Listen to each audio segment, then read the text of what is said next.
সুপ্রিয় দর্শক, মগরাহাট থেকে আমি ডাক্তার আনোয়ারুল হক। আজকের আলোচ্য বিষয়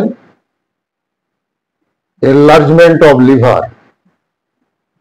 আমাদের দেশে নানা রকম ফাস্টফুড খাদ্যাভ্যাসের মধ্যে দিয়ে আমরা এগিয়ে চলেছি লিভার এনলার্জমেন্ট নামক একটি দুরারোগ্য ব্যাধিতে।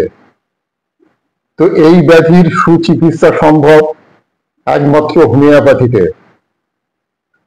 তো আমরা হোমিওপ্যাথি চিকিৎসা করতে গেলে যখন আমাদের ক্লিনিকে কোনো রোগী আসবে, আমরা কিভাবে তাকে চিকিৎসার দিকে অগ্রসর হব হ্যানিম্যানের প্রদর্শিত পথে এবং হ্যানিম্যানের নির্দিষ্ট পথে।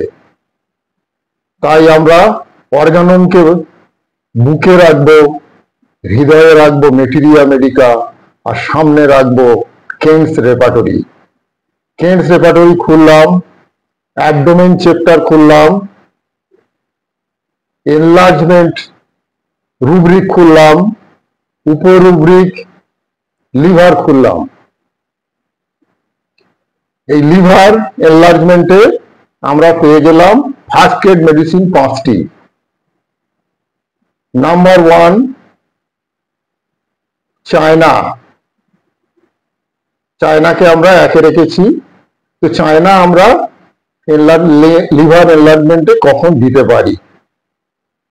যদি দেখা যায় রোগী প্রচন্ড দুর্বলতা, অ্যানিমিক পেশেন্ট, রক্তাল্পতায় ভুগছে এবং কোনো কিছুই পছন্দ করে না, খেতে চায় না, শুতে চায় না, হাঁটতে চায় না, পড়তে চায় না, কোনো কিছুই চায় না, এবং তার একটা প্রিভিয়াস ফিভারের হিস্ট্রি আছে, যার পর থেকে সে অসুস্থ হয়ে পড়েছে, তার লিভার এনলার্জমেন্টে আমরা তাকে চায়না দিতে পারি। এরপরে আছে লাইকোপোডিয়াম। লাইকোপোডিয়াম আমরা কখন দেব? যদি দেখা যায় রোগী মিষ্টি খেতে পছন্দ করে, গরম খাবার খেতে পছন্দ করে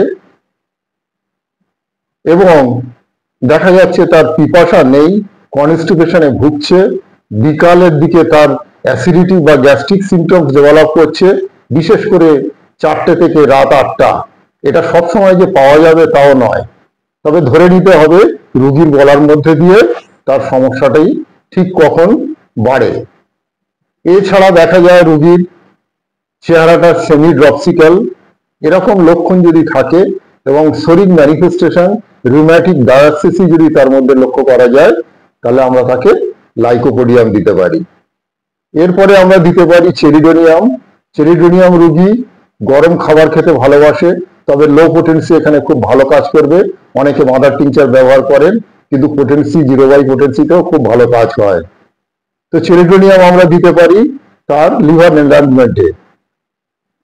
চেরিডোনিয়াম গরম খাবার পছন্দ করে, চেরিডোনিয়াম হিট কোল্ড রিলেশনে পেশেন্ট হিট এবং তার কনস্টিপেশনের একটা হিস্ট্রি থাকলে আমরা সেখানে চেরিডোনিয়াম দিতে পারি। এছাড়া আমরা হাইড্রাস্টিস দিতে পারি। হাইড্রাস্টিস কখন দেবো? যদি তার মুখে একটা লিকোপ্যাকিয়া থাকে, সে একটু আলসারেটিভ টাং থাকে, আলসারেটিভ প্লেট থাকে এবং কনস্টিপেশনে ভুগছে, লিভার প্রবলেমে ভুগছে, কিছু খেতে চায় না, এরকম পেশেন্ট যদি আমরা পাই সেক্ষেত্রে হাইড্রাস্টিস দিতে পারি। নাক ভূমিকাও দেওয়া যায়, কিন্তু নাক ভূমিকা কখন দেব লিভার এনলার্জমেন্টে?